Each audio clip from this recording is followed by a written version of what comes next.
Listen to me for getting my star in Hollywood. Tell me about your birthday party. Am I invited? Yes. Yes, you're definitely invited. I invite you to all my parties. You just haven't seen to show up to. No, well, is it on the East Coast? Yes. Well, that's why. Why don't you have one here on the West Coast? Because I work all the time. Okay, well, maybe I have one at your house. Where's that? Now, what time would your party start, let's say? Like 9:30. Really? That early? Yeah. I could make that. Yeah. But I could think of you of starting a party at like midnight. Like, what time will it go till? That's a different type of party. Uh-huh. It'll go from like 9:30 to like maybe 3 o'clock, 3 o'clock. And then, we have the top 2 floors of the hotel. Mm-hmm. And then it will carry on there? Yeah. Mm-hmm. Then the after party. Mm-hmm. No, I know about them. I'll listen to the music. Women who talk baby talk in bed.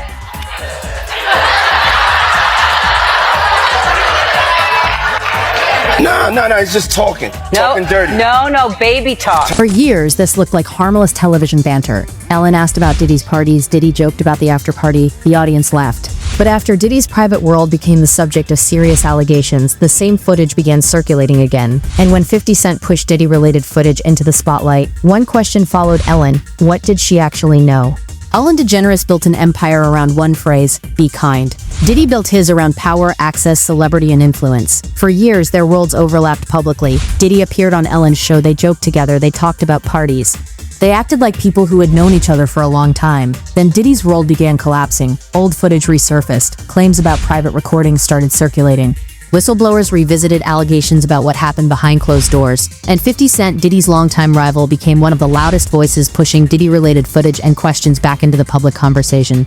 Suddenly, Ellen's old party conversations were being viewed through a completely different lens. But there is one problem. A relationship is not proof. A claim is not evidence, and an internet theory is not a verdict. So tonight, we're following the trail from what is documented to what is alleged, and finally to the question nobody can answer yet. Did Ellen simply know Diddy? Or did she know more about his private world than the public ever realized? For nearly 2 decades, Ellen's television identity was built around positivity. But before her name became connected to questions surrounding Diddy, her own public image had already taken a major hit. Former employees publicly described what they characterized as a toxic workplace environment. The controversy became big enough to overshadow the brand Ellen had spent years building. One former member of the show later described his experience directly. What was it like meeting Ellen? And is she a good person? Let's just all go back to 2017, where I was the first person to call Ellen out before anyone else You called did. her out? Yeah. What do you mean? I called her out. I was like, Ellen's not that nice. This was after you went on the show? After I went on the show, and the world blew up about it and was like so mad at me about it, and then someone else said it, and then it was like, oh my god, Ellen's so nice. Oh, okay. Tony Okunbowa was the on-air DJ at The Ellen Show for 11 years. Now he is addressing allegations of a toxic work environment that is threatening Ellen's reputation as the Queen of Nice. While I am grateful for the opportunity it afforded me, I did experience and feel the toxicity of the environment, he writes on Instagram. That statement doesn't connect Ellen to Diddy, but it matters because it created the first major contradiction surrounding her public persona. The woman America saw on camera versus the person former insiders said they experienced behind it. In 2022, The Ellen DeGeneres Show ended after 19 seasons. The television empire was finished. But Ellen's relationship with Diddy had been developing long before the final episode, and that relationship is where the story really begins. Diddy wasn't just another celebrity passing through Ellen's studio. He appeared repeatedly, they joked together, they seemed comfortable around each other, and one particular exchange has now become impossible for audiences to ignore. Ellen asked about Diddy's birthday party. The conversation moved toward the timing of the party, the after party, and what happened once the night continued behind closed doors. You gonna try to be early? Yes, I'm trying to be early. Are you gonna be early for my party? Yes, I am. No. No. You know I have to arrive fashionably late. All right. Not too late, though. Not too late? Not too late, please. What time would you like me there? I'll tell you later. Okay. But not too late. Because, once you get there, the party really starts. Yeah. You know what I'm saying? I got you. I promise you I'm not going to let you down on this big one. All right, For good. real. Good. Your shoes, your feet are going to have blisters. You're going to be dancing so hard. I can't wait. In 2009, there was no obvious reason for viewers to treat that conversation as anything more than entertainment. And that's important. The footage establishes familiarity. It establishes that Ellen knew Diddy well enough to joke about his parties. It establishes that she was aware of the idea of an after party, but it does not establish that she participated in criminal conduct. It does not prove she witnessed wrongdoing, and it does not prove she appears on any alleged private recording. But years later, that distinction became harder to ignore, because Diddy's private world was no longer being discussed as celebrity gossip. It was being examined for allegations, lawsuits, and a major legal case. And suddenly, an old joke had become a question. There was already history between 50 Cent and Diddy. Their feud stretched back years. So when 50 Cent became involved in bringing extensive Diddy-related footage into the public conversation, the obvious question was whether his personal history with Diddy affected the story. But regardless of motive, the footage itself created a new layer. Curtis, people know about this very public, long-standing feud that you had with Sean Combs. So what brought you to this project? Well, Was there anything that surprised you when you were watching the footage? that didn't surprise me at all. How did you go about getting the footage? And do you know the intent of the videographer? Why? When you're a reality star, you're so used to being able, you have a camera around you all the time, but when you have that kind of power and everything, I'm going to edit this. And do you think that hip-hop culture was on trial as much as Sean Combs was? Look, if I didn't say anything, you would interpret it as the hip-hop is fine with his behaviors. The significance wasn't simply that footage existed. It was what private footage could potentially reveal about a world that celebrities never expected millions of people to examine years later. And that's where the speculation around Ellen intensified. Because if Diddy's private events were filmed, who was captured? What was actually recorded? And can any of that material verify the stories being told about his inner circle? Those are legitimate investigative questions, but the internet quickly went one step further. Ellen knew Diddy, Ellen knew about the parties, Diddy allegedly had private recordings, 50 Cent had footage. Therefore, some people began assuming the footage must contain something incriminating about Ellen. But that final step remains unproven. The question is real, the conclusion is not. Long before Diddy became the center of his current legal storm, comedian Eddie Griffin had publicly joked about Diddy's parties and the uncomfortable rumors surrounding them. So you're doing the work of the white writers. You understand me? But you're not so when I'm ad-libbing on the show to save this shit, you understand me? You sending me doo-doo, mother. What the I mean, do you feel that Hollywood is still racist? No. Hell, mother, yeah, they racist. Is you crazy? Now that's why they raiding the house, because they got friends in Homeland Security and the feds, and they said get in there and get them tapes from this trying to blackmail us. At the time, it was comedy. Years later, those comments began circulating again because the world surrounding Diddy had changed. But Eddie's later commentary went beyond jokes. He described the theory involving powerful people, recordings, and alleged leverage. Clive Davis, yeah, that's the monster, and the head of Universal Music Group. What's this mother name? See, he's put Diddy up, and they sacrificed Diddy. They said, nigga, you gotta take this shit. We can't be involved. But Diddy's smart. He filmed every fucking session, so he was fucking Clive and the and freak boy that run Universal Music Group. So he got them on some fucking tapes. Now that's why they raiding the house, because they got friends in Homeland Security and the feds, and they said get in there and get them tapes from this nigga. He trying to blackmail us. That's what I believe is going on. Because Homeland Security, they came in there with tanks down there, military 25 deep. That's where the story moves from celebrity gossip into conspiracy theory. The theory suggests that recordings could have been used as protection or leverage over people with influence. But there is an essential distinction. That is an allegation. But it is not proof that Ellen participated in such a system. It is not proof that Ellen was blackmailed. And it is not proof that an Ellen recording exists. What it does is introduce a disturbing possibility. If private recordings existed, who was actually captured? And what did those recordings show? That question becomes even more complicated when Jaguar Wright enters the picture.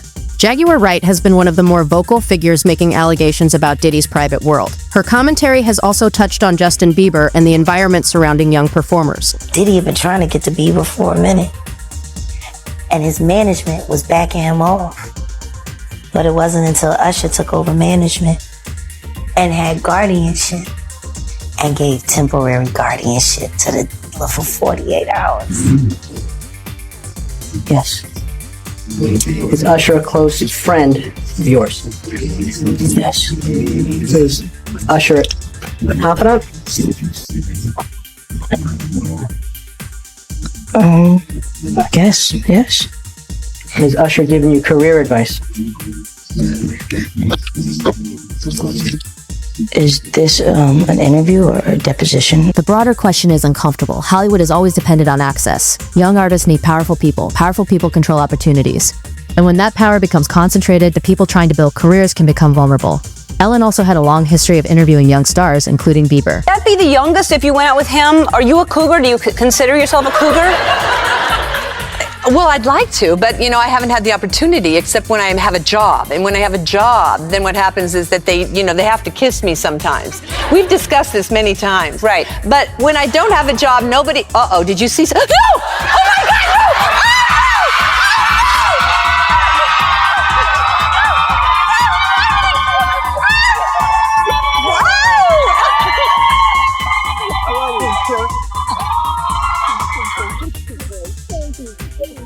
It was hard for me being that young and being in the industry and not knowing where to turn, and everyone, telling me they love me and, just turn their back on you in a second. But again, context matters. An awkward television clip doesn't establish criminal conduct. A joke doesn't automatically become evidence years later, and Bieber's experience cannot simply be transferred onto Ellen. The reason the footage matters is narrower. It shows how celebrity culture could normalize conversations that audiences might later revisit differently. And that brings us back to the central question. Not Bieber, not Orlando Brown, not every celebrity who ever crossed paths with Diddy. Ellen, what was her actual relationship with this world? The most explosive claim in this entire story is also the least established. That is the idea that compromising recordings exist, and that powerful celebrities may have been captured inside Diddy's private environment. Jaguar Wright has discussed alleged celebrity footage in that context. That video the DVD was being sold like... First time I saw it was in a music studio. Damn. Like every other industry point. First time I saw Paris Hilton's tape, A Night in Paris, was in his studio. The first time I saw Mary J. Blige being gang on camera at Death Row after hours was in the studio. Why would all of this illicit be in a place where music is supposed to be being created, energy, why would all of that be happening? Why would these things be hitting there before they make it out there to the world? Now the theory becomes easy to understand. Private gatherings, powerful guests, alleged cameras, planes of compromising footage, and the possibility that recordings could become leverage. But this is where a documentary has to separate the layers. Documented, Ellen and Diddy had a long public relationship. Documented, Ellen discussed Diddy's parties publicly. Claimed, commentators have described alleged private recordings surrounding Diddy's world. Speculation, online audiences have connected those allegations to Ellen. Unanswered, whether any verified recording involving Ellen actually exists. That last point is everything, because the story changes completely if evidence ever appears. And it changes completely again if no such evidence exists. This is why 50 Cent remains central to the story. His name isn't here simply because he had a feud with Diddy. He's the narrative engine because his involvement with Diddy-related footage reopened questions that might otherwise have remained buried in old television clips. The footage creates the possibility of answers, but it also creates the possibility of false assumptions, because raw footage can show a person being present without showing what happened before or after. A conversation can establish familiarity without establishing complicity. And a party invitation can establish social access without establishing criminal knowledge. That's the line the internet keeps crossing, and it's the line this investigation has to keep returning to. Because if 50 Cent's footage contains something genuinely relevant to Ellen, the evidence should speak for itself. It shouldn't need a theory to make it look incriminating. Eventually, the question reached Ellen directly. A paparazzi camera asked her about Diddy, about the allegations, and specifically about whether she had attended his parties. She didn't answer. That silence has since become one of the most discussed moments surrounding the story. But silence proves nothing. Ellen could have been protecting her privacy. She could have been following legal advice. She could have been exhausted by the controversy. She could simply have decided not to participate. There are countless explanations. And yet, because Ellen spent decades mastering live television, the silence stood out. She knew how to joke through uncomfortable questions. She knew how to redirect attention. This time, she simply kept walking. And that leaves one question hanging in the air. Why didn't she answer? We don't know. And pretending otherwise would turn speculation into fact. So let's strip away the noise. What we know, Ellen and Diddy had a long-standing public relationship. They appeared together repeatedly. Ellen publicly discussed Diddy's parties and after-parties. Diddy later became the subject of serious legal allegations. 50 Cent became involved in publicizing Diddy-related footage. Eddie Griffin and Jaguar Wright made claims about Diddy's private world and alleged recordings. Those are the pieces that can legitimately form the foundation of the story. We don't know what happened behind every private door. We don't know whether Ellen attended every event people associate with Diddy. We don't know whether she witnessed wrongdoing. We don't know whether she participated in anything illegal. And most importantly, we don't know whether a verified recording involving Ellen even exists. That is the distinction between the documentary evidence and the internet theory. And it is also why the Epstein comparisons circulating around celebrity power networks need to remain exactly that, comparisons. The supplied material does not establish that Ellen attended Epstein's parties, visited Epstein's island, or had a direct Epstein connection. That claim should not be presented as fact. There are three possible stories. Maybe Ellen simply knew Diddy socially. Maybe she knew more about his private world than she ever publicly acknowledged. Or maybe the internet connected genuine relationships, old footage, and unverified allegations until they became a theory much bigger than the evidence. Right now, none of those possibilities has been conclusively established by the material we're examining. So what would actually change the story? A verified recording, a reliable document, a credible first-hand witness, an official finding? Something that moves this conversation from association to evidence. Because maybe the biggest question isn't what's on the tape. Maybe it's whether there was ever a verified tape involving Ellen at all. And until that question is answered, the most responsible conclusion is also the most unsettling one. We know Ellen knew Diddy. We know they discussed his parties. We know the footage exists. We know allegations about Diddy's private world have circulated, but we still don't know what happened behind those doors, and that is the part of this story nobody can prove yet. If you think the old Ellen Diddy footage deserves another look, tell me why. If you think the internet is connecting dots that don't belong together, tell me that too. And if you believe verified footage could completely change this story, tell us. And if you want to explain why we think it would need to show, subscribe for the next chapter.